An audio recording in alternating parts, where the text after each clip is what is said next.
hanya karena kebaikan Tuhan, amin. Tapi berapa banyak dari kita yang benar-benar dapat memaknai kalimat ini? Apakah karena kita udah sering mendengar kita ada di sini karena kebaikan Tuhan, itu menjadi sebuah perkataan saja? Karena benar-benar setiap nafas kita bisa bangun pagi, kita bisa melangkah ke gereja ini, itu benar-benar karena Tuhan sangat murah hati sama kita. Dia memberikan segalanya, mengizinkan segalanya untuk mendapatkan kita. Tapi saya percaya setiap kita dapat menetes dan kita sadar bahwa kita benar-benar berada di sini itu semua karena cintanya Tuhan. Mari sama-sama kita angkat pujian ini sebagai pengakuan. Terima kasih Tuhan.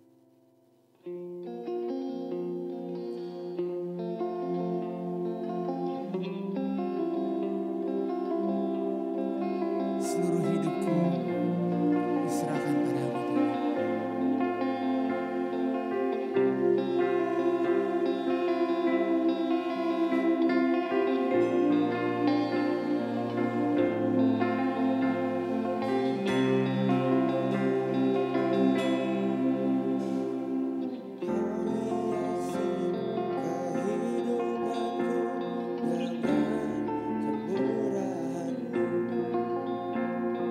Kau rancangkan masa depanku penuh dengan harapan. Aku ada saat ini, semuanya karena kasih-Mu. Aku hidup hari ini, semua berkat kemurahan. Terima kasih Yesus, Engkau sangat baik, teramat baik bagiku.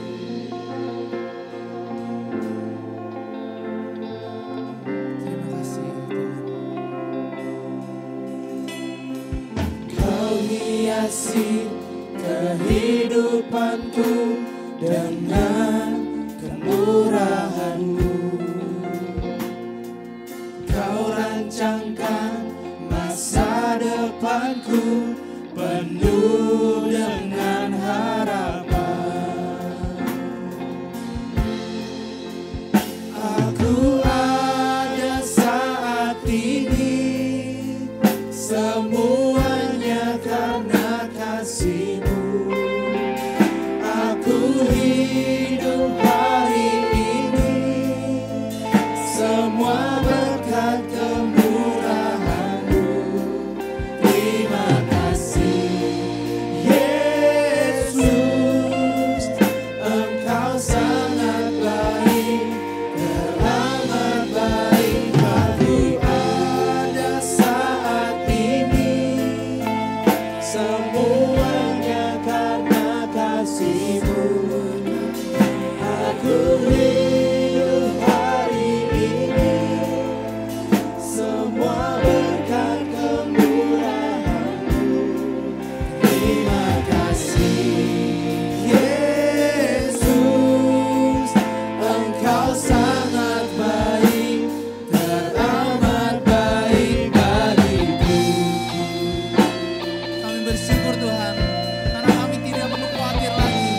Seluruh hidup kami, seluruh masa depan kami ada dalam Tuhan. Amin. Terus kita mengucap syukur karena cintanya begitu besar. Sama-sama kita angkat suara. Terima kasih Tuhan. Aku ada saat ini, semuanya karena kasih-Mu. Aku hidup hari ini, semua berkat kemurahan-Mu. Terima kasih Yesus, Kau sangat baik Tuhan. Engkau sangat Yes. baik, teramat baik bagiku. Aku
sama-sama kita bersatu hati dalam doa.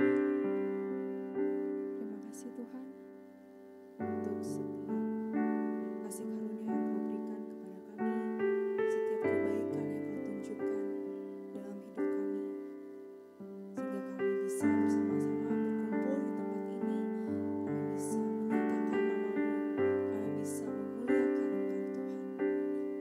Dan biarlah Spirit ini terus ada di dalam hati kami, biar Engkau terus ada di dalam kami dan kami di dalam-Mu ya Tuhan. Haleluya. Shalom jemaat Tuhan. Shalom. Kurang kedengaran. Shalom. Shalom. Haleluya. Dalam Yohanes 3 ayat 30 dikatakan bahwa Ia, Yesus, harus semakin besar di dalam kita. Amin. Dan kita harus semakin kecil. Mari saudara kita semua bangkit berdiri sambil memberikan tepuk tangan yang paling meriah buat Tuhan yang besar. Haleluya. Yuk semua bertepuk tangan yuk.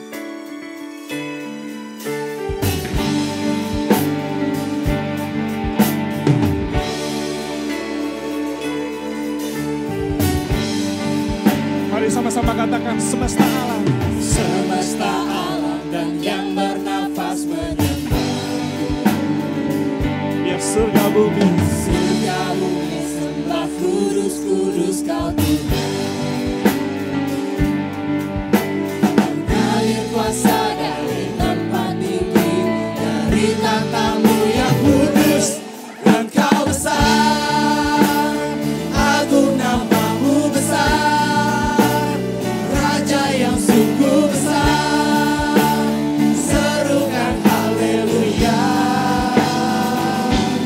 Dan Kau besar, agung nama-Mu besar, Raja yang sungguh besar.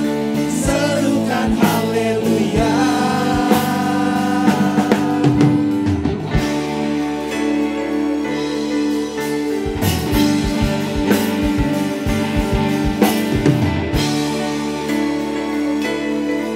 Mari katakan sama-sama. Semesta alam dan yang bernafas menyembah. Semesta alam dan yang bernafas menyembah. Surga bumi sembah, kudus kudus Kau Tuhan. Mengalir kuasa dari tempat tinggi, dari tahta-Mu. Sing Kau besar. Dan Kau besar, agung nama-Mu besar, Raja yang sungguh besar. Serukan haleluya. Dan Kau besar, agung nama-Mu besar, Raja yang sungguh besar. Serukan haleluya. Sing haleluya. Haleluya, haleluya, haleluya, haleluya,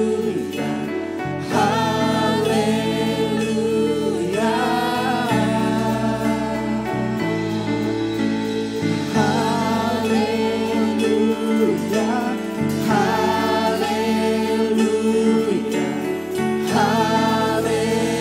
haleluya.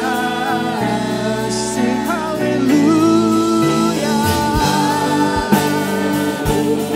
Oh,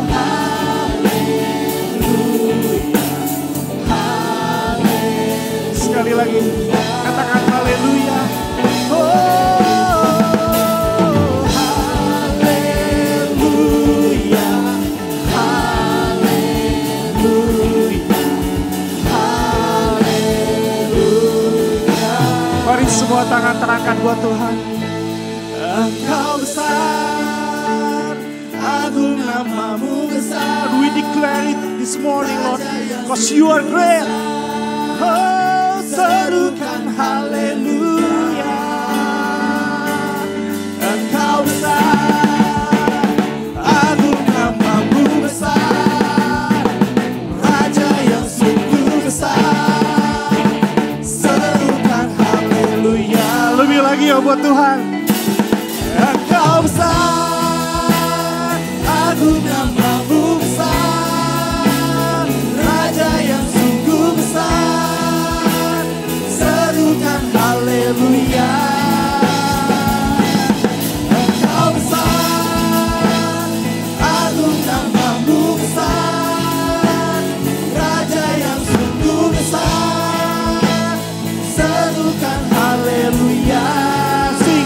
besar Tuhan. Engkau besar. Engkau besar. Engkau besar. Engkau besar. Bersama-sama sorakan. Engkau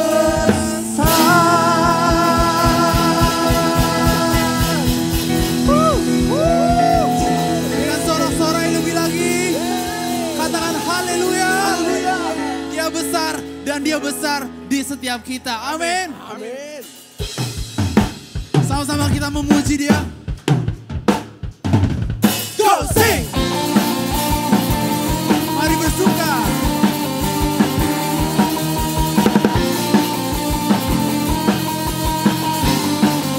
Ini kami Tuhan.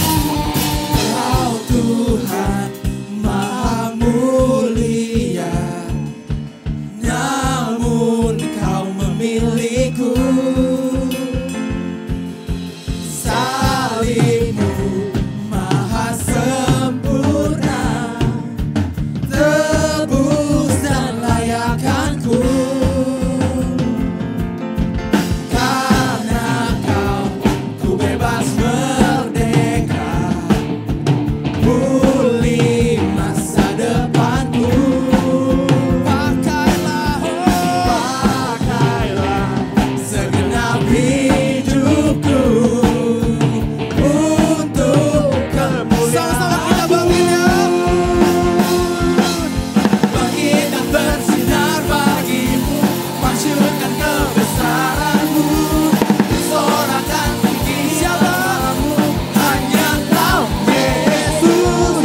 Bangkit dan bersinar bagimu, masyurkan kebesaranmu, sorakan tinggi namamu, hanya Kau Yesus Tuhan.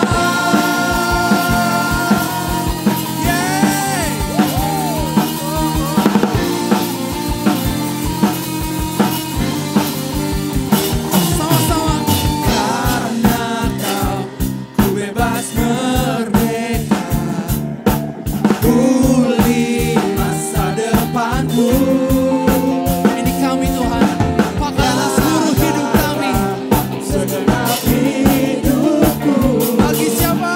untuk kemuliaan-Mu. Bangkit dan bersinar bagimu, masyurkan kebesaran-Mu, sorakan tinggi namamu, hanya Kau Yesus. Bangkit dan bersinar bagimu, masyurkan kebesaran-Mu, sorakan tinggi namamu, hanya Kau Yesus Tuhan. Bertepuk tangan.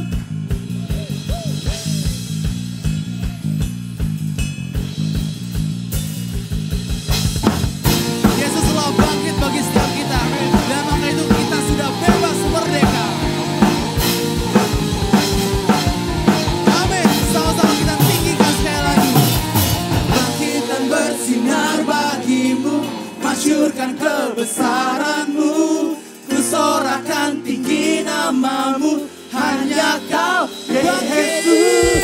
Bangkit dan bersinar bagimu, masyurkan kebesaran-Mu, ku sorakan tinggi namamu, hanya Kau Yesus. Bangkit dan bersinar bagimu, masyurkan kebesaran-Mu, ku sorakan tinggi namamu, hanya Kau. Panggil namanya. Hanya Kau Yesus, hanya Kau Yesus Tuhan. Yesus Tuhan.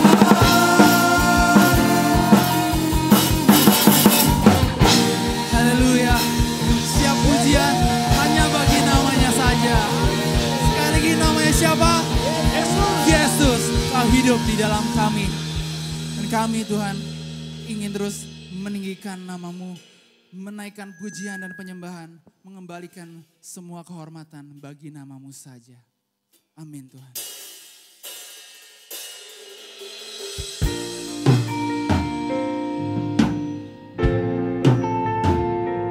Hingga semua lidah mengaku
tiada janji seperti yang ada padamu.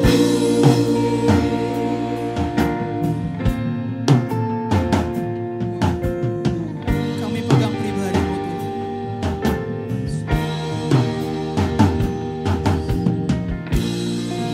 Yesusku, tiada yang seperti Engkau. Setiap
bersorakan haleluya.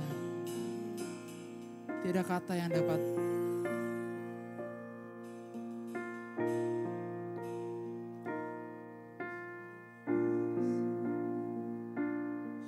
sungguh kami bersyukur Tuhan, kami punya Allah yang menakjubkan.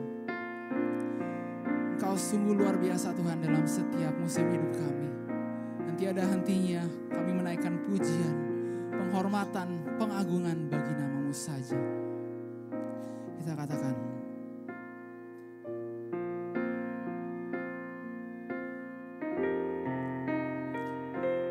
ku kagum hormat akan Engkau, ku kagum hormat akan Engkau, Kau Allah yang layak dipuji, ku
sorak-sorai yang meriah bagi Tuhan kita Yesus. Terima kasih Tuhan, terima kasih. Kami kagum akan Engkau, sekaligus juga kami hormat akan Engkau Tuhan. Terima kasih Tuhan, Engkau membawa kami mengingat kepada salib lewat lagu-lagu yang kami naikkan, penyembahan yang kami naikkan Tuhan. Ternyata Engkau memang bertahta di atas pujian, di atas umat-Mu juga. Engkau yang telah menyelamatkan kami Tuhan 2000 tahun yang lalu. Lewat Engkau tergantung di kayu salib karena Bapa yang menghendaki demikian. Supaya Engkau yang tidak berdosa menjadi berdosa dan supaya kami yang berdosa menjadi tidak berdosa. Terima kasih Tuhan, biarlah firman-Mu boleh membuat kami tercelik, boleh kami bertobat, kami kembali lagi kepadamu. Tidak ada satu hal pun yang menghalangi kami untuk kami bertemu dengan Kristus. Terima kasih Tuhan. Kami siapkan hati kami lebih daripada kami siapkan diri kami. Lebih daripada apa yang kami tahu dengan manusiawi jasmani kami. Biarlah roh-Mu terus yang bekerja. Di dalam nama Yesus Kristus Tuhan kami berdoa. Terima kasih. Haleluya, sama-sama katakan. Amin. Puji Tuhan. Shalom. Selamat pagi menjelang siang hari ini. Saya bersyukur ada di sini untuk menceritakan kasih Tuhan, untuk sama-sama kita dengar firman Tuhan. Jadi dalam pujian-pujian itu kita diingatkan tentang salib. Dan saya menikmati sekali tentang puji-pujian yang dinaikkan gitu. Salib Kristus lah yang membuat kita hidup. Amin. Kasih tanda salib dong. Orang kasih tandanya begini. Love ya. Oh, love itu cinta juga ya. Tapi tandanya tanda salib kalau orang Kristen. Bapak Ibu pernah mikir gini enggak? Hidup kekristenan saya ini, percayanya Tuhan saya ini berkembang enggak sih? Dari tahun ke tahun, dari mulai saya percaya Tuhan sampai sekarang gitu. Mengasihi Tuhannya nambah enggak? Mengasihi sesamanya nambah enggak? Sebab penting bagi kita untuk mengevaluasi diri kalau saya sebut, introspeksi diri. Waktu kita kenal Tuhan dulu dan sampai sekarang tuh banyak mengalami persoalan. Kita ini nambah enggak sih? Saya sebut cara bertuhan kita betul-betul enggak? Kita jadi orang yang rohani atau kita jadi orang yang tidak rohani gitu. Karena kita hidup nih sekarang kan zaman anugerah Tuhan luar biasa loh. Saya tidak bisa bayangkan sekarang, kalau orang zaman dulu mungkin gak usah ngebayangin juga memang dia hidupnya begitu. Saya tidak bisa membayangkan bagaimana orang zaman perjanjian lama dulu, waktu datang ke Tuhan merasa bersalah, berdosa, bawa penebusan salah, bawa penghapusan salah itu lewat kambing, domba, burung, sapi dan lain-lain sebagainya gitu. Ya kita mikir sekarang gimana ya kalau datang kambing, datang sapi ke sini hanya untuk menghapus dosa kita. Dan itu anugerah Tuhan. Dan kita mesti bersyukur saudara. Kita hanya cukup berserah aja sama Tuhan sekarang kan. Tuhan terima kasih. Lalu kita sadar, Tuhan terima kasih ya. Aku sadar, oh iya aku khawatir, oh aku berdosa Tuhan. Aku datang kepadamu, selesai. Kita cuman berdoa aja, kita cuman nyanyi aja, kita cuman kasih persembahan aja di gereja kalau saudara mau ngasih. Atau kita cuma bersyukur sama Tuhan, selesai semuanya saudara. Enak sekali hidup dalam zaman anugerah. Bilang kiri kanan, enak sekali loh kita. Tinggal disenggol aja dikit, enak loh gitu. Efesus pasal yang kelima ayat ke-15 sampai 17. Tuhan kasih impresi di hati saya untuk menjelaskan ayat ini. Dan ayat ini kalau saya baca berat sekali saudara. Tapi segala sesuatu yang berat kalau kita ada di dalam Tuhan dan minta tolong Tuhan untuk menguasai hidup kita, semuanya bisa dilakukan dengan baik. Katakan amin. Efesus pasal yang kelima ayat yang ke-17 ayat yang ke-15 sampai 17 kita baca bersama-sama. Karena itu perhatikanlah dengan saksama. Saudara bisa buka di Alkitab kalau saudara bawa buku Alkitab atau saudara bisa buka di gadget saudara di handphone dari Efesus pasal yang kelima ayat yang ke-15 sampai 17. Kita ulang lagi sama-sama ya. Karena itu perhatikanlah dengan saksama bagaimana kamu hidup. Jangan seperti orang bebal, tetapi seperti orang arif. Dan pergunakanlah waktu yang ada karena hari-hari ini adalah jahat. Sebab itu janganlah kamu bodoh, tetapi usahakanlah supaya kamu mengerti kehendak Tuhan. Efesus pasal 5 ayat 15, Paulus sedang ngomong sama orang-orang di Efesus untuk memperhatikan hidup mereka. Memperhatikan bagaimana? Karena itu perhatikanlah dengan saksama. Penuh perhatian loh kalau saksama. bukan main-main. Bagaimana kamu hidup jangan seperti orang bebal tetapi seperti orang arif. Jangan jadi orang bebal. Orang bebal kalau saya definisikan menurut arti saya, orang yang sudah tahu itu salah, dikasih tahu bahwa itu salah tapi selalu bikin salah, itu bebal. Tapi kalau kita melakukan sebuah kesalahan, kita tidak tahu itu bersalah, dikasih tahu sama orang, itu salah loh. Lalu kita minta maaf tentunya kalau kita salah kan, dan tidak mengulangi lagi, itu orang normal. Tapi kalau orang berulang kali minta maaf, lakukan kesalahan lagi, itu bebal juga.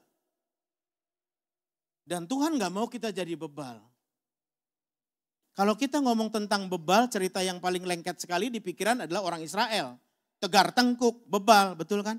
Waktu Musa pimpin orang Israel keluar dari Mesir, 2 juta orang.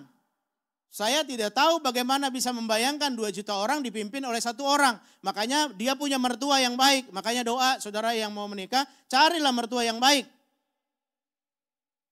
Oh udah gak ada yang menikah lagi di sini. Gak ada yang amin soalnya. Mertuanya bilang kasih pemimpin 10, kasih pemimpin 100, kasih pemimpin 1000, kasih pemimpin 10.000. Diklasifikasi seperti itu loh. Hebat loh mertuanya, zaman dulu loh itu. Waktu Musa keluarkan orang Israel dari Mesir karena pimpinan Tuhan, mereka berontak, mereka bebal. Kenapa? Setiap kali mereka melihat mujizat, mata mereka melihat mujizat, hati mereka merasakan mujizat.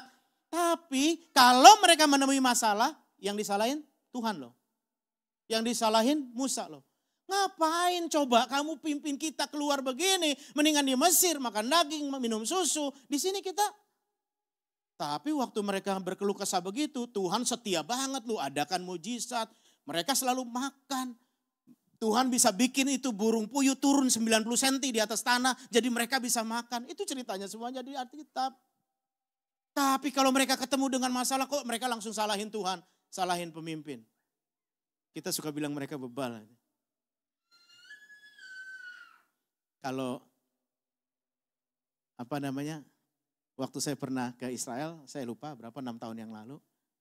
Lewat satu padang pasir, tour guide-nya bilang, di sini di padang pasir ini kalau siang 51 derajat. Itu kayaknya 6 tahun apa berapa tahun yang lalu saya lupa. Waktu di Jakarta masih 32 derajat Celcius. Sekarang berapa kalau siang? 35, 34, 35. Itu kayaknya udah gosong loh. Ngeluh gak kita? Enggak ya. Tetangga saya agak aneh ngelihat tetangga saya. Kenapa? Karena dia buka baju, bawa bapak nih udah punya cucu. Buka baju, lalu dia jalan di depan rumah, ada keperluannya karena rumahnya ada di samping kiri.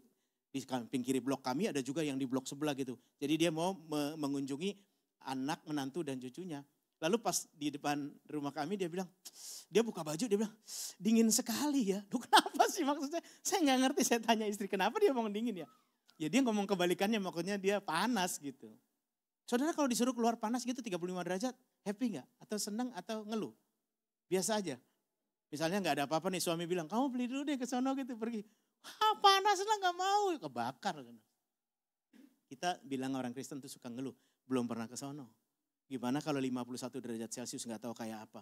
Bikin penggorengan, kasih minyak, taruh telur, dikasih kaca pembesar, matangnya cepet loh. Kalau kita bilang orang Israel ngeluh, kita ini suka ngeluh juga gak sih? Kita ini bebal juga gak sih? Dibilang Tuhan jangan khawatir, berharap sama Tuhan. Gak berharap sama Tuhan juga, kita pakai pikiran kita. Jangan khawatir, kita khawatir juga kok. Berulang kali berdosa, kita dosa diampuni. Itu kita bebal gak? Bebal juga loh. Ternyata waktu Tuhan kasih impresi dalam hati saya. Jangan seperti orang bebal, tetapi seperti orang arif, itu kamu loh. Waduh Tuhan, saya gak mau jadi orang bebal.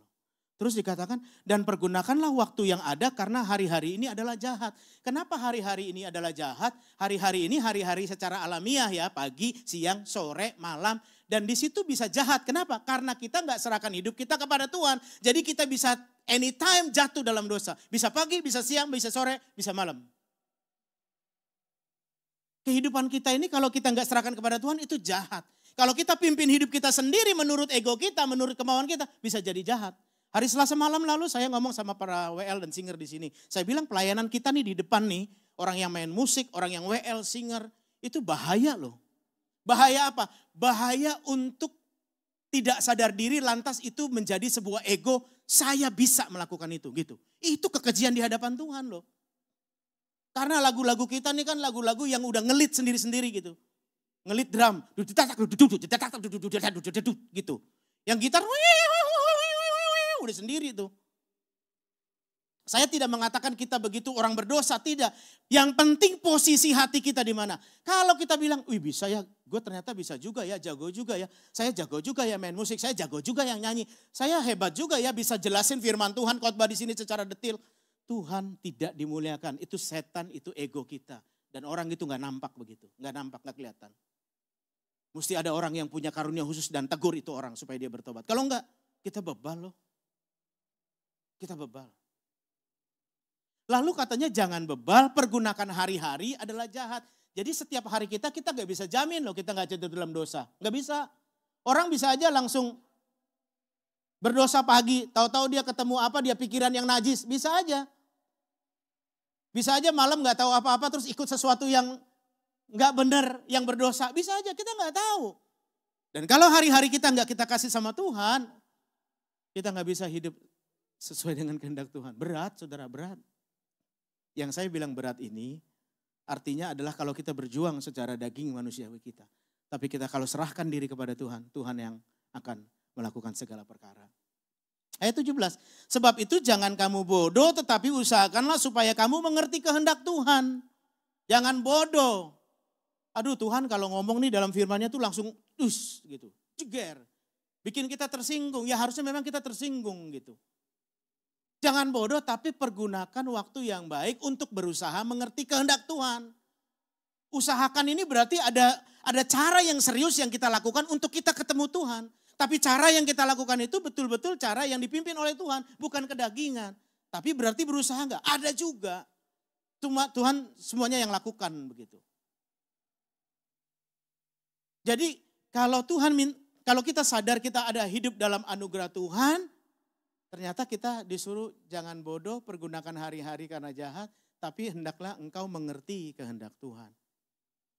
Kehendak Tuhan yang secara umum kita tahu di mana? Di Alkitab. Baca Alkitab baru kita tahu apa kehendak Tuhan.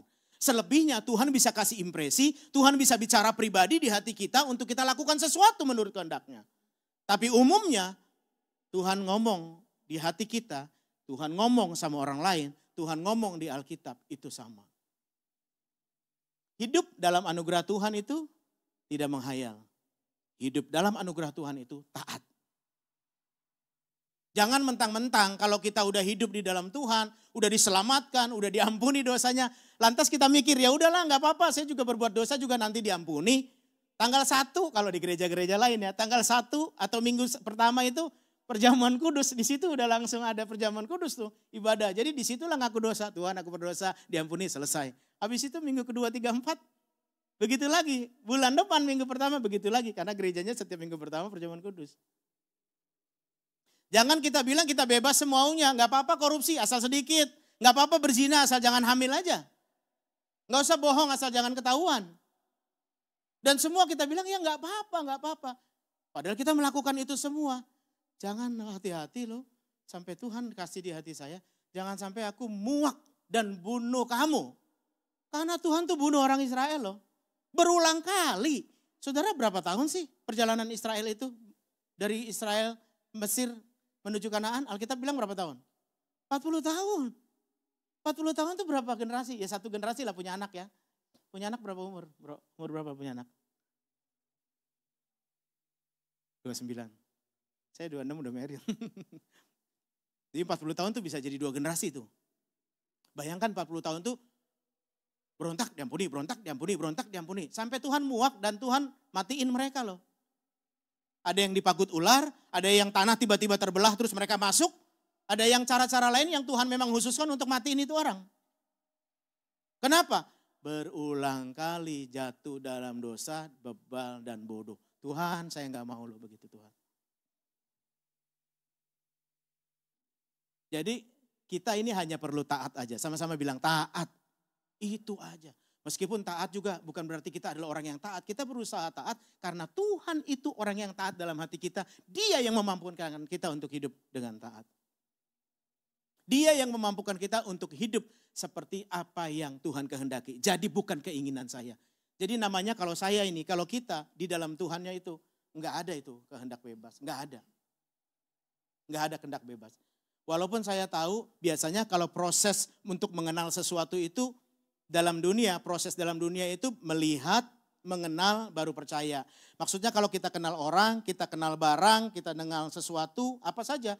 Barang-barang kehidupan kita di keluarga, obat-obatankah orang yang kita kenal itu dari melihat, mengenal, baru percaya. Tapi kalau secara roh dari percaya, karena kita diselamatkan, percayanya juga bukan karena kita percaya, tapi karena Tuhan yang ada di hati kita yang membuka pikiran kita sehingga kita percaya. Lalu kita mengenal dan kita melihat dan baru kita mengenal. Mengenal Tuhan itu perlu proses, tapi awalnya kita percaya Tuhan. Balik lagi ke sini tadi bahwa kalau kita hidup dalam anugerah Tuhan itu kita tidak menghayal tapi taat. Jadi kita nggak punya keinginan yang lain loh. Maksudnya kita nggak punya keinginan bebas. Apa tuh sebabnya? Apa kalau disebut free will atau kehendak bebas? Tidak ada. Yang ada Tuhan bilang taat, tapi manusia berontak. Sama seperti Adam dan Hawa. Gimana tuh Adam dan Hawa? Kan disuruh kasih perintah. Perintahnya apa kalau di Alkitab bilang? Jangan salah baca Alkitab. Alkitab bilang semua pohon di sini boleh makan. Itu jangan. Kan nggak ada dipilih. Tapi yang namanya Hawa dan Adam sudah, apa tuh kan ada iblis sebelumnya kan. Berarti iblis tuh perannya hebat juga ya. Masa di dalam kemuliaan Tuhan ada iblis tuh, bahaya tuh. Jadi maksudnya kalau saya boleh bilang, iblis tuh gak takut kita rohani, kita percaya Tuhan tuh gak takut iblis. Tapi iblis takut kalau kita berpegang kepada kebenaran, sang kebenaran, Yesus. Begitu. Jadi kalau kita hidup dalam anugerah Tuhan, kita ini bukannya menghayal semuanya serba bisa, tapi kita taat. Taatnya bukan karena kehendak kita. Itu bukan free will, itu bukan kehendak bebas, tapi karena Adam dan Hawa milih berontak. Tuhan bilang jangan, dia lakukan. Saudara kalau tahu bahwa Yesus sendiri gak punya kehendak bebas loh, dia ikutin Bapaknya. Kalau tahu ayat di Yohanes 3 ayat 16, karena begitu besar kasih Allah akan dunia ini, sehingga mengaruniakan anaknya yang tunggal. Siapa yang ngaruniain? Bapa. Siapa anaknya yang tunggal? Yesus. Supaya apa? Supaya kita yang binasa tidak binasa, beroleh hidup yang kekal. Jadi kayak gini gambarannya. Tuhan Allah Bapa sudah nyuruh Yesus. Yesus nggak bisa keinginan lain loh. Saya nggak mau selamatin orang berdosa. Enggak, kamu harus selamatin. Kira-kira begitu. Lalu ketika sudah diselamatkan, kita jadi nggak berdosa. Kita ada kasih dosa sama Tuhan Yesus. Itu sebabnya kalau kita lihat salib, itu kita harus mandangnya begini. Saya waktu ngelihat salib, di situ ada saya. Maksudnya bukan saya yang tergantung di salib, tapi saya ada di situ karena pengorbanan Tuhan. Dan waktu saya lihat diri saya, di dalam diri saya ada Yesus. Saya ulang ya, waktu saya lihat salib, di situ ada saya. Tapi waktu saya lihat diri saya, di situ ada Yesus yang sudah menyelamatkan diri saya. Kenapa Yesus bilang Eloi, Eloi lama sabatani? Allahku, Allahku, mengapa engkau meninggalkan aku? Ya ditinggalkanlah, orang dia udah berdosa.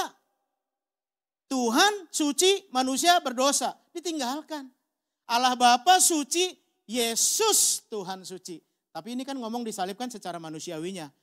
Karena dia menebus dosa kita, kita yang berdosa, Yesus tidak berdosa, jadi berdosa karena kita. Karena Yesus berdosa, makanya ditinggalin sama Bapaknya. Tapi Yesus ditinggalin sama Bapaknya, makanya dia bilang Eloi, Eloi lama sabatani. Karena dia nanggung dosa kita. Lah kita yang udah merdeka, lantas berbuat dosa lagi. Berarti kan kayaknya pengorbanan Tuhan Yesus gak berarti loh. Jadi sama sekali kita gak punya kehendak lain selain hidup taat. Sekali lagi bilang taat. Kecuali kalau misalnya kehendak bebasnya itu mau makan bubur atau mau makan nasi goreng ya terserah. Itu mah bebas. Makan soto apa bakso, terserah. Malah kita mah carinya, bukan kita ya. Carinya yang porsinya banyak, yang enak rasanya, yang yang murah harganya gitu kan. Saya pernah saksikan di sini kan, waktu saya ajak keluarga, terus makan di satu Korean street food, lalu ngelihat ramen harganya 89.900, enggak rela kayaknya. Cuman isinya Indomie sama nasi sama telur rebus. Kayaknya aduh gitu. Ya itu kan Itu ya. Terlepas dari apapun pokoknya kayaknya oke lah, tampilannya bagus tapi isinya kayaknya mahal lah gitu kan. Itu sih bukan kehendak bebas, itu mah terserah kita. Kita bisa ambil yang sehat dari hidup kita. Ibu-ibu saya yakin tahu tuh bagaimana mengolah sebuah masakan yang kelihatannya bagus tapi sehat gitu. Saya pernah kan waktu pemuridan di gereja ini tuh ada waktu pemuridan itu kan ada yang bawa-bawa makanan gitu. Saya ingat tuh Bro Stephen punya si Sandra bawa kalau pemuridan di rumahnya itu suka disediakan itu edamame. Bagaimana cara rebus edamame yang hijau tapi dia matang di dalamnya dan tetap hijau. Dan kalau saya lihat itu hijaunya seperti kayak baru panen loh. Kok bisa cara begitu? Nah itu ada caranya ternyata. Nah itu mah bebas lah. Kita bisa milih untuk kesehatan kita. Ada orang ibu-ibu yang masak daging yang merah tapi dalamnya udah matang, udah bagus gitu. Nah itu kan bagus kan. Ada juga orang yang masak telur, ngerebus telur caranya tertentu sehingga dia tidak kuningnya itu tidak abu-abu tapi kuningnya kuning cerah. Jadi saya tuh coba gitu masak. Jadi saya sebelum ke sini tadi saya masak dulu telur. Jadi 2 nih percobaannya. Yang satu direbus 30 menit, airnya mendidih penuh full. Yang satu lagi direbus dengan cara cuma 8 menit, paling cuma 10 sendok makan gitu. Lalu saya coba gitu. Kan hasilnya harusnya kita terima yang baik ya, yang sehat gitu. Nah saya coba loh ini. Nah ini yang di merah ini yang direbus 8 menit dengan air yang cuma 10 sendok makan dan direbus selama 7-8 menit. Yang ini di mangkuk warna hijau, direbus, terendam, airnya banyak dan direbus selama 30 menit. Saya mau coba, ini saya deg-degan juga berhasil apa enggak. Mami sini Mam, coba. Mami sini. Aku potong ya. Aku potong yang 30 menit loh. Nah ini hasilnya. Ini sebelah kiri. Ini yang direbus 8 menit. Dan kalau saya lihat hasilnya jadi cerah kuning gitu, jadi bagus. Kalau masalah sehatnya tadi pagi saya ngomong juga kalau untuk urusan sehat nanti tanya dokternya.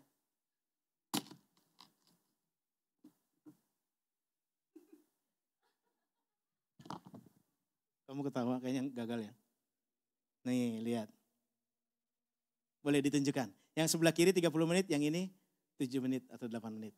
Kayaknya ini lebih cerah ya, lebih bagus ya. Nah itu, ini kalau itu mah kehendak bebas, masalah makanan terserah. Tapi kalau sama urusannya sama Tuhan, kita cuman perlu taat. Hidup dalam anugerah Tuhan itu hidup tidak santai, tapi kita mesti ngejar. Paulus dalam cerita Alkitab ini, dia ngejar. Dia bukan orang yang biasa, saudara. Sambil saudara siapin Filipi pasal 3 ayat yang kelima, saudara buka di Alkitab saudara Filipi 3 ayat 5. Saya mau coba jelasin sedikit tentang Paulus.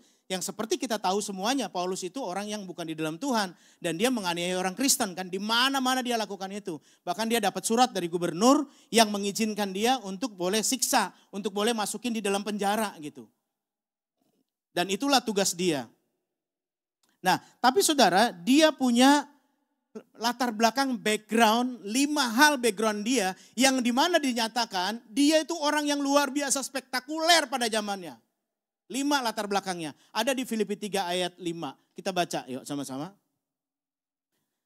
Disunat pada hari ke-8 dari bangsa Israel, dari suku Benyamin, orang Ibrani asli. Tentang pendirian terhadap hukum Taurat, aku orang Farisi. Maksudnya apa 5 latar belakang ini yang membuat dia spektakuler zaman dulu? Dia disunat pada hari ke-8. Dia enggak seperti keturunan Ismail yang disunat waktu menginjak usia remaja. Enggak, keturunan orang Ismail semuanya remaja. Dia bukan orang golongan proselit. Kalau saya sebut proselit itu artinya orang di luar Yahudi yang masuk agama Yahudi harus disunat.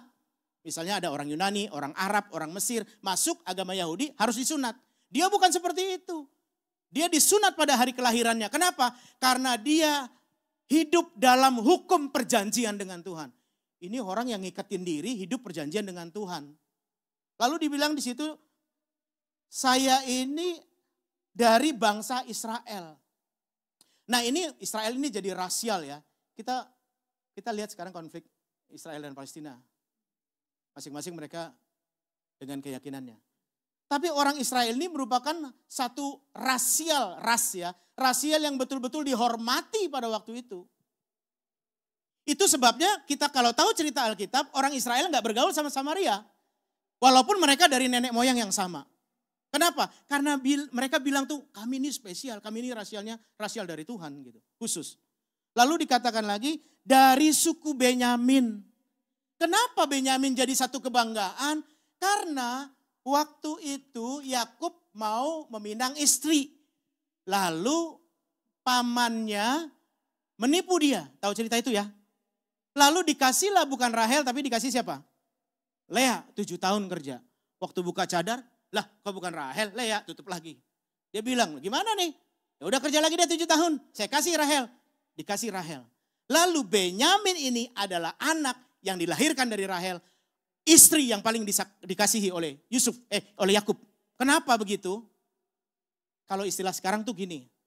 Ada anak dilahirkan dari papa mama yang sah. Terus dia bilang begini. Saya dong lahir dari keluarga yang sah. Kalau kamu anak haram. Kayak gitu. Makanya kenapa suku Benyamin itu menjadi suku yang sangat bangga orang di situ. Raja pertama Israel namanya Saul juga suku Benyamin. Dan suku Benyamin itu menduduki wilayah kerajaan Yehuda Selatan. Dan diamnya mereka di Yerusalem dekat bait suci. Dan dia bangga tentang hal itu. Matthew mana Matthew? Matthew mana? Mana Matthew? Matthew, kamu bangga gak tinggal dekat bait suci? Mana Matthew? Lo di atas. Saya kira dia ada di situ. Oh bapaknya deh, bapaknya. Waduh gua kena nih katanya. Bro tuh bukan tinggal dekat bait suci. Temboknya itu bersebelahan dengan tembok bait suci. Bangga gak? Bangga?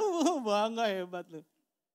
Mungkin kita mikir itu bukan sesuatu yang harus dibanggakan juga kan. Teman karena pertanyaannya bangga enggak? Ya udah bangga. Kenapa enggak bangga? Atau kenapa bangga? Ya kita tidak pernah memikirkan itu menjadi sebuah kebanggaan. Tapi pada saat itu suku Benyamin menduduki daerah Yerusalem. Orang yang dekat dengan bait suci dan mereka bangga. Terus apalagi dibilang? Dia itu orang Ibrani ya kan. Orang Ibrani asli. Orang Ibrani asli. Orang Ibrani asli itu secara kultural atau secara budaya mereka merupakan orang yang punya hak privilege khusus. Saudara ingat cerita Alkitab? Waktu si Paulus ditangkap, lalu dia banding ke naik mahkamah agama. Dan di situ dia ngomong, saya orang Ibrani, dilepas loh. Kenapa? Karena orang Ibrani pada waktu itu punya hak privilege istimewa dibandingkan yang lain. Lalu dikatakan dia orang Farisi yang kelima. Orang Farisi ini kalau saya pelajari dari Alkitab, dari semua sekte atau aliran yang ada di Yudaisme atau di Yahudi, Farisi yang paling ekstrim, yang paling keras. Kenapa? Karena dia bukan saja terima secara tertulis hukum Taurat itu dari Tuhan, tapi dia terima ribuan hukum yang secara lisan diturunkan dari generasi ke generasi. Dan mereka harus lakukan itu. Kenapa dia Farisi? Bapaknya Farisi, terkenal. Guru besarnya juga Farisi, namanya Gamaliel. Jadi dia bilang 5 itu merupakan kehebatan dia pada waktu itu. Tetapi waktu dia ketemu Tuhan dia bilang begini, semua aku anggap sampah. Kita mah gak ada seujung kukunya Paulus, saya mah gak ada seujung kukunya Paulus saudara. Kalau sama Paulus ini sama lah, hampir sama lah kita boleh ya. Beda tipis ya, 69 saya 72, beda dikit lah. Lalu dia ngomong begini loh Paulus. Dia tinggalkan semuanya itu dan dia anggap sampah. Lalu dia bilang begini di ayat 12. Coba lihat lagi di Filipi pasal yang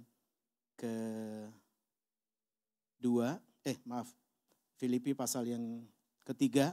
Tadi kita udah baca ayat yang kelima. Sekarang baca di ayat yang ke-12, 13 dan 14. Filipi pasal yang ketiga ayat 12, 13, 14. Bukan seolah-olah aku telah memperoleh hal ini atau telah sempurna. Melainkan aku mengejarnya kalau aku pun telah ditangkap. Saya ulang ya. Bukan seolah-olah aku telah memperoleh hal ini atau telah sempurna. Melainkan aku mengejarnya kalau aku dapat juga menangkapnya. Karena aku pun telah ditangkap oleh Kristus Yesus. Saudara-saudara, aku sendiri tidak menganggap bahwa aku telah menangkapnya. Tetapi ini yang kulakukan. Sama-sama kita baca. Aku melupakan apa yang telah di belakangku dan mengarahkan diri kepada apa yang di hadapanku. Dan berlari-lari kepada tujuan untuk memperoleh hadiah, yaitu panggilan sorgawi dari Allah dalam Kristus Yesus. Dia lupain semua latar belakang yang gak berguna itu. Bukan gak berguna, itu spektakuler pada zamannya. Tapi waktu dia ketemu Tuhan Yesus, dia bilang itu gak berguna, sampah. Tapi selain sampah, dia bukannya santai, dia kejar. Lupakan apa yang di belakang, fokus yang di depan, dan berlari-lari. Waktu kita berlari-lari itu di dalam diri kita ada Yesus. Sama sekali bukan karena kita bisa melakukan sesuatu hal yang kecil pun dalam hidup kita. Dari perjanjian baru sampai perjanjian lama, seluruh Alkitab itu sebenarnya menandakan orang-orang yang datang kepada Tuhan. Yang sepenuhnya hidup di dalam Tuhan. Musa juga begitu. Kalau Alkitab bilang Musa itu apa sih? Musa tuh gak bisa ngomong. Ada Alkitab bilang kan, aku berat lidah gak bisa ngomong kan gitu. Dia gak bisa nyanyi, gak bisa ciptakan lagu, gak bisa ngajarin. Tapi saudara tahu dari perjalanan 40 tahun itu gak tahu di mana dia bisa berubah begitu. Dia bisa nyanyi, dia bisa ngomong, dia bisa ciptain lagu, dan dia bisa mengajarkannya. Orang yang ngomong belum tentu bisa ngajar. Orang yang ngajar bisa di depan, belum tentu dia bisa ngomong pribadi, ngasih tahu arahan kepada orang lain. Tapi kita gak usah dibatasi kepada hal-hal itu. Kalau kita punya Tuhan di hati kita, kita itu tidak santai. Kita pasti ngejar. Ngejarnya itu di dalam Tuhan. Kita bisa lakukan apapun. Dalam Ulangan, coba kita buka. Ulangan pasal yang ke-31, ayat 21. Ulangan 31, ayat ke-21. Mari baca sama-sama. Maka apabila banyak kali mereka ditimpa malapetaka serta kesusahan, maka nyanyian ini akan menjadi kesaksian terhadap mereka. Sebab nyanyian ini akan tetap melekat pada bibir keturunan mereka. Sebab aku tahu niat yang dikandung mereka pada hari ini. Sebelum aku membawa mereka ke negeri yang kujanjikan dengan sumpah kepada mereka. Ayat 22. Maka Musa menuliskan nyanyian ini dan mengajarkannya kepada orang Israel. Wih, saya nggak tahu ya gimana Tuhan tuh berkuasanya gitu ya. Di sepanjang perjalanan dari Mesir ke Kanaan itu. Disitulah waktu mereka ketemu dengan masalah mereka nyanyi. Aku berserah. Lalu disitulah mereka mengalami kemenangan. Lalu bersorak-sorak, bergembira. Saya kira kenapa kita datang ke gereja kayak gitu tuh. Dari zaman dulu tuh sudah ada tradisinya begitu. Waktu kita menemui kesulitan kita bisa berdoa. Kita bisa bernyanyi, kita bisa menyembah gitu kan. Kita kalau datang ke gereja kan tandanya kita dekat sama Tuhan, kita nyanyi, kita sukacita. Kayak gitu tuh. Dan Musa bisa ngajarin sama semua orang Israel. Jadi waktu manakala mereka ditimpa masalah, mereka menyanyikan sebagai nyanyian syukur. Mengingat bahwa pertolongan Tuhan mulai dari Mesir sampai Kanaan. Mereka bersorak-sorai. Itu berarti kalau kita menyadari kita hidup dalam anugerah Tuhan, kita justru selalu mau Tuhan apalagi yang harus aku bertobat. Apalagi yang Tuhan mau bukakan sehingga aku sadar. Semuanya yang kita lakukan itu harus menjadi tugas kita. Kita didik anak-anak kita, itu tugas kita saudara. Bukan tugas orang lain. Bukan tugas sekolah, bukan tugas gereja, tetapi orang tua dalam hal ini papa. Papa angkat tangan, papa. Pria angkat tangan, pria, papa. Yang belum menikah juga pria itu. Angkat tangan. Oh saya belum menikah, jadi bukan pria, pria. Tanggung jawab ada di pria, karena pria imam, dia kepala. Jadi saya menyelidiki sebuah survei namanya, ada satu lembaga survei namanya Bilangan Research. Itu satu survei Kristiani yang menolong hamba-hamba Tuhan, gereja Tuhan untuk mendapatkan data yang valid. Saya melihat bahwa ada satu survei dilakukan kepada responden kira-kira 4.096 orang tua. Lalu surveinya, metodenya online survei kepada orang tua yang jumlahnya sekitar 4.096 di beberapa kecamatan, kota dan kabupaten di Indonesia. Diselenggarakannya tahun 2018. Dan di situ kelihatan bahwa yang membuat generasi muda atau anak tuh mengenal juru selamatnya betul-betul itu karena keluarga. Dalam hal ini papa. Berapa? 73,1%. Sementara yang lain pendeta 10,6%. Mulai saat ini jangan kasih anak saudara sama pendeta. Dididik. Dia cuma kecil sendiri, kecil sekali. Kasih sama keluarga. Kayaknya kalau 6, 3, 6 SD, 6 tahun SD, 3 tahun SMP, 3 tahun SMA, 12 tahun, 4 tahun kuliah. Berapa tuh jadinya? 16 tahun kayaknya dia udah jadi orang ya. Sarjana ekonomi, sarjana hukum, sarjana teknik. Tapi kita tidak tahu karakternya seperti apa. Kalau tidak mengenal dengan baik. Saya bukan orang dalam bidang parenting juga. Saya juga enggak bilang hebat saya berkeluarga. Anak saya ada 3. Saya juga bergumul dalam arti minta Tuhan apa yang Tuhan kehendaki untuk saya lakukan bagi keluarga. Saya juga bukan orang yang berhasil dalam berkeluarga. Tapi kalau kita enggak melihat hal itu semua, kita tahu kan anak-anak kita dari kecil sampai sekarang seperti apa. Dulu kecil mungkin masih lucu-lucu, tapi begitu udah menginjak remaja, emosian, marah, banting-banting, udah gede nggak bisa diatur. Itu sulit tuh kalau begitu kita. Itu kita mesti berserah. Saudara jangan menutup mata juga, ada banyak anak pendeta yang juga terlibat seks di luar nikah. Ada juga yang pornografi, ada juga yang obat-obatan. Kalau itu salah siapa? Salah bapaknya. Wah tapi gak enak banget, kalau pas gue lagi salah gimana? Gue yang salah, aduh minta ampun sama Tuhan. Maksudnya betapa kita mesti harus betul-betul hidup kita ini serahin sama Tuhan. Jangan kita kayaknya di dalam Tuhan udah happy semuanya lepas. Tapi sebenarnya ada sesuatu dalam diri kita yang gak pernah terlepas. Kita hidup dalam tekanan, kita hidup dalam ketakutan. Kayaknya ceria, happy. Tapi semuanya babak belur di sini. Beberapa waktu lalu kita dengar ada seorang mahasiswi yang meninggal di mobil karena tutup kepalanya pakai kantong plastik dan dia masukin gas helium di situ. Mati. Mahasiswa kedokteran Unair, Universitas Erlangga. Ada lagi satu kakak senior yang bunuh adik juniornya di Universitas Indonesia karena dia mau ambil laptopnya, di dalam laptopnya ada duit, ada Bitcoin. Betapa, saya tidak tahu, saya hanya cuma saya lihat sekilas saja cerita itu. Saya tanpa mendalami juga apakah dia orang Kristen atau tidak. Apakah dia percaya Tuhan atau tidak. Keluarganya Kristen atau bukan. Tapi kalau keluarganya Kristen itu sudah menjadi bahan bagi kita untuk bercermin. Kalau mau dari cerita itu bercermin. Ternyata orang Kristen bisa juga begitu loh. Bahaya loh. Kita nggak tahu aksi bunuh diri terjadi. Kayaknya sekarang ini udah kayak mau viral-viral lagi tuh ya aksi bunuh diri ya. Kalau bunuh diri ya udah hilang keselamatan karena kita berontak dari Tuhan.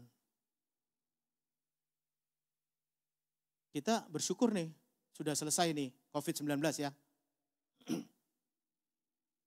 2 tahun ya jadi masuk ke 3 tahun lah. Ada survei lagi yang berkata, kenapa orang sekarang sudah selesai COVID tapi masih ibadah live streaming, tidak ada hadir di tempat, tidak ibadah onsite gitu. Saya sangat mengasihi Bapak Ibu, saudara-saudari yang menyaksikan live streaming ini pada siang hari ini. Sesuaikan dengan kondisi kita tentunya.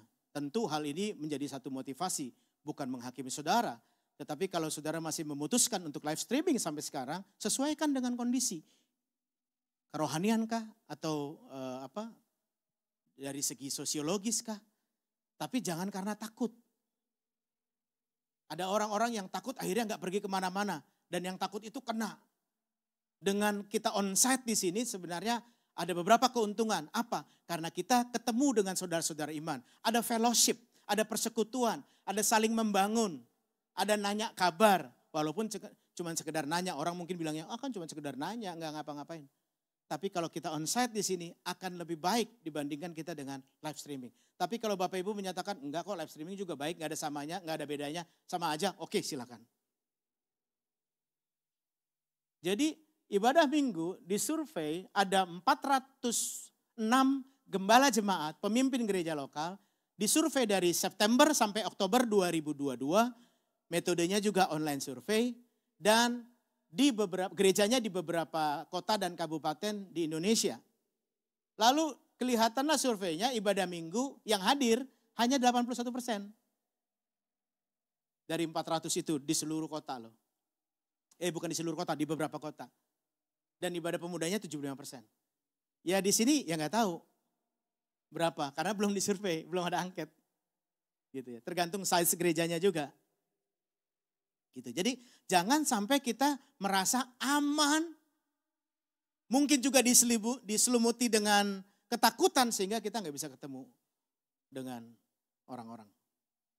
Jadi ini Tuhan taruh di hati kita untuk kita perlu ketemu dengan Tuhan. Apa sih alasannya kalau persen-persen ini?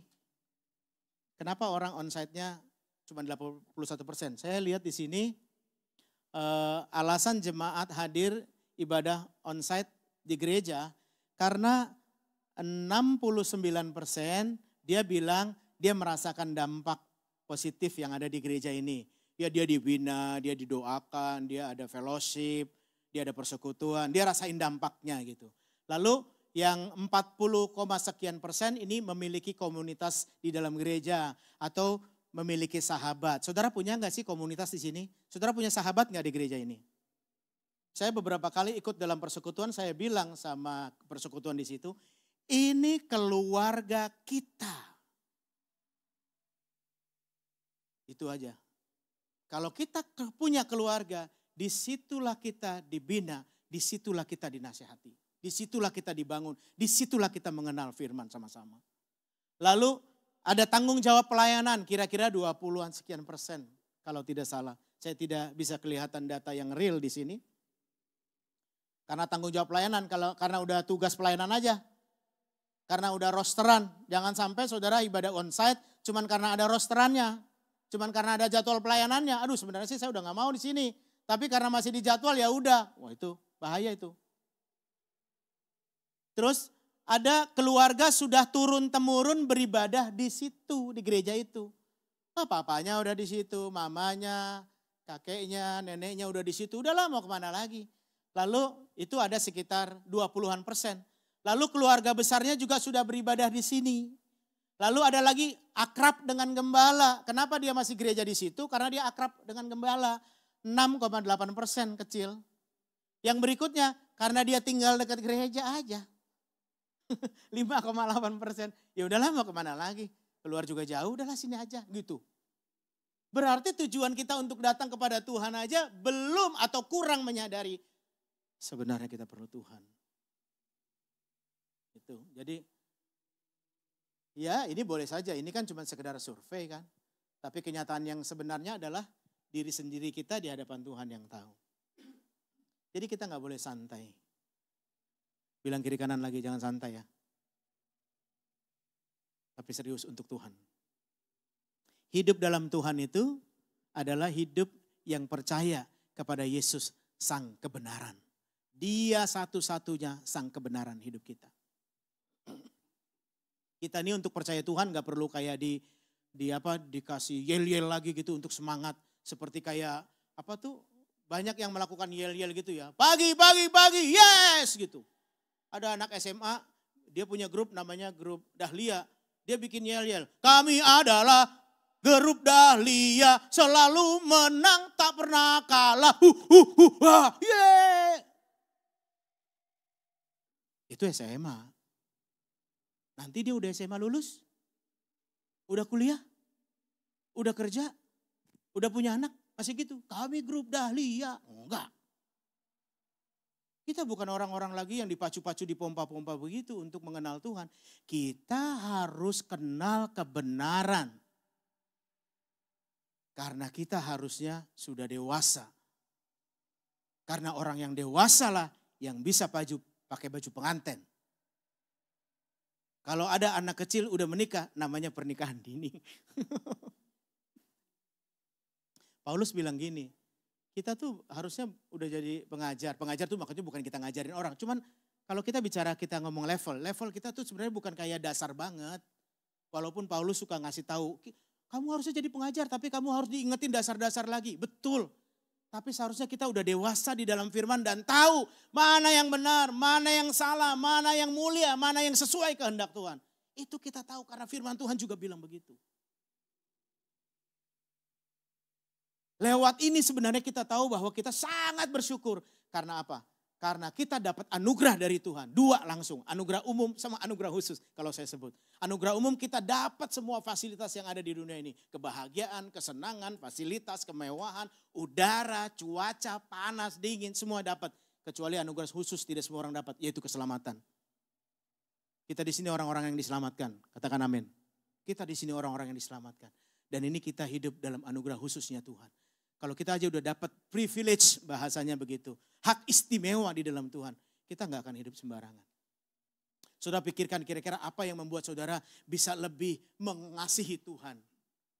Karena orang yang masuk ke rumah duka, yang menghadiri ibadah rumah duka juga belum tentu hatinya terjamah tentang kehidupan dia bagaimana nanti gitu. Ada orang yang masuk ke rumah duka dan mikir begini, oh iya satu saat saya juga begini ya. Tinggal nunggu waktu antrian aja gitu.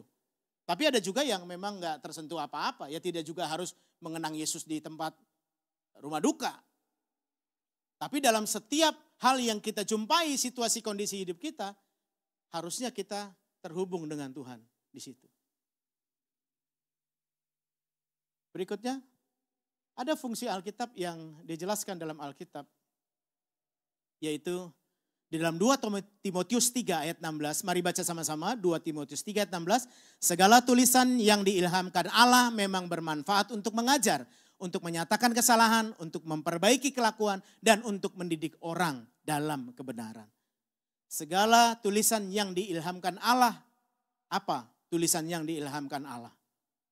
Ini Alkitab. Dasarnya. Bermanfaat untuk ngajar. Kalau kita ngajarin anak kita cuman karena kita pandai ngomong, orang nolak. Anak kita gak mau dengar. Tapi kalau dengan firman Tuhan, belum tentu juga terima. Bisa aja nolak.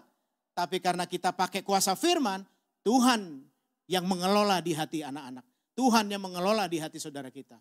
Mau dia percaya Tuhan atau tidak, mau dia berubah atau tidak, bukan lagi urusan saya. Tapi saya hanya sampaikan kebenaran. Lalu untuk memperbaiki kelakuan. Kita sadar, kita berdosa. Tadi saya katakan kita juga bebal, saya juga bebal. Kenapa? Berulang kali khawatir, berulang kali marah, berulang kali jatuh dalam dosa. Walaupun akhirnya minta maaf dan Tuhan sucikan. Tapi kita jadi tahu bahwa untuk memperbaiki kelakuan kita semuanya harus dari Tuhan. Dan untuk mendidik orang dalam kebenaran. Kita didik anak kita harus dalam kebenaran. Harus dalam firman Tuhan. Sehingga mereka bisa bertumbuh di dalam Tuhan dengan baik. Ayat yang terakhir dalam Yakobus pasal 1 ayat yang ke-17. Begini dinyatakan, mari baca. Setiap pemberian yang baik dan setiap anugerah yang sempurna datangnya dari atas, diturunkan dari Bapa segala terang. Padanya tidak ada perubahan atau bayangan karena pertukaran. Setiap pemberian yang baik, setiap anugerah yang sempurna datang dari atas. Kalau saudara pernah dengar istilah rejeki tidak ketukar kayak ini. Bukan rejeki tidak ketukar terus rantasan dia malas, dia nggak kerja. Ya udahlah rejeki nggak ketukar mengharapkan dapat sesuatu. Tetapi orang yang bilang rejeki nggak ketukar itu artinya orang yang sudah hidup di dalam Tuhan. Yang betul tahu hidupnya itu karena anugerah Tuhan. Tapi dia bukan santai, dia ngejar, dia hidup hanya untuk Tuhan. Dan dia bilang rejeki nggak ketukar. Itu dia orangnya. Saudara, saya berharap dalam beberapa menit ini yang saya menjelaskan firman ini, kita mengerti dan memahami dan minta Tuhan lagi untuk menjelaskan dalam hati kita sehingga kita bisa melakukan firman, kita bisa sepenuhnya ada dalam hadirat Tuhan bersama dengan Tuhan Yesus dan Tuhan yang memimpin hidup kita. Puji Tuhan. Mari kita naikkan satu pujian ini. Sujud dan terima kasih. Terima kasih Tuhan.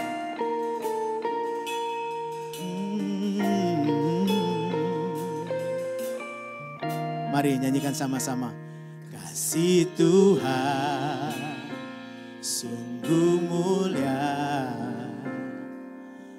tulus dan sempurna mengasihiku. Pengorbanan di Kalvari sungguh berharga, kau tebus dosaku. Terpujilah Tuhan Yesus ditinggikan di atas pujian. Dari dalam lubuk hatiku, ku sujud dan berterima kasih. Terima kasih kami hanya kepadamu Tuhan. Kasih Tuhan tak bersyarat seperti ada di dunia, selalu memberi lebih dari yang layak ku terima di hidupku. Terpujilah Engkau Tuhan, Tuhan Yesus ditinggikan, oh, dari dalam lubuk hatiku, dari dalam lubuk hatiku, ku sujud dan berterima. Terpujilah. Mari bangkit berdiri bersama-sama saudara. Ditinggikan di atas pujian, dari dalam lubuk hatiku, ku sujud dan berterima. Mari nyatakan salibmu. Terima kasih Tuhan, karena salib-Mu adalah kemenangan kami. Ketika kami melihat salib, di situ ada kami Tuhan. Dan ketika kami melihat diri kami, di situ ada Yesus yang sudah menyelamatkan kami.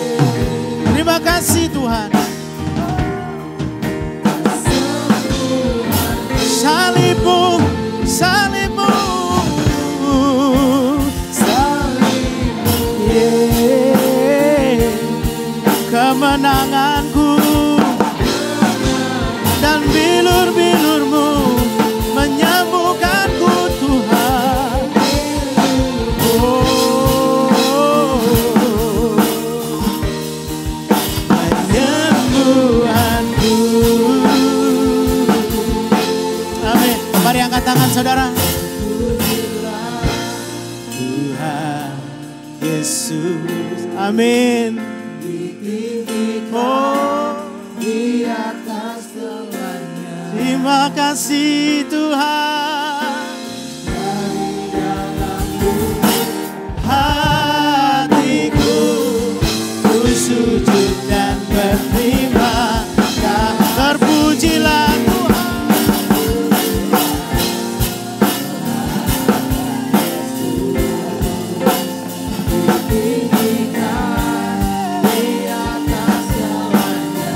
Dari dalam lubuk hati, amin, ku sujud dan berterima. Dari dalam lubuk hatiku, amin, haleluya, ku sujud dan berterima kasih.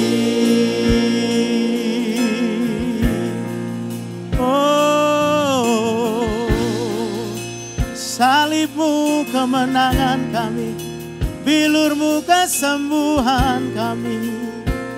Terima kasih. Oh,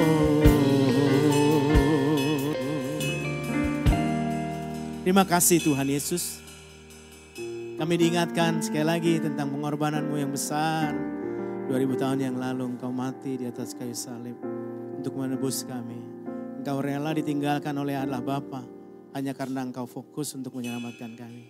Terpujilah Engkau Tuhan Yesus, ditinggikan atas segalanya. Dari dalam lubuk hati kami menyembah-Mu. Terima kasih Tuhan, Engkau yang memampukan kami untuk hidup di dalam anugerah-Mu.